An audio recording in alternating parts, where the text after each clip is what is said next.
June 21 international yoga day. ఈ విషయం మనందరికీ తెలిసిందే. కానీ జూన్ 21 ఎందుకు సెలబ్రేట్ చేసుకుంటారో తెలుసా?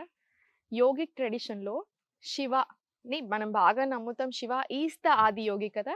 కానీ Shiva first became Adi Yogi on this day. And second వచ్చేసి it is the longest day of the year అన్నమాట. నార్థర్న్ హెమిస్ఫియర్‌లో it is considered as the longest day of the year June 21. And it symbolises light, vitality and awakening. Also qualities of yoga.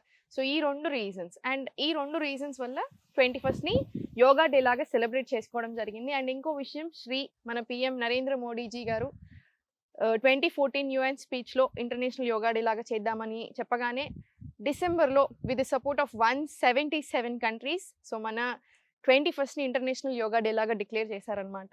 So తప్పకుండా ఇప్పటివరకి మీరు yoga already చేస్తున్నారు. ఒకవేళ చెయ్యకపోయినా మీ age ఎంత చిన్నైనా, పెద్దయినా compulsory ఆ రోజు మంచి ముహూర్తం అనుకోండి. ఆ రోజుటి నుంచైనా ఎవ్రీడే ఇంకా యోగాని పార్ట్ ఆఫ్ ద లైఫ్ చేసుకుంటారని మనస్ఫూర్తిగా కోరుకుంటున్నాను. ఓం నమః శివాయ.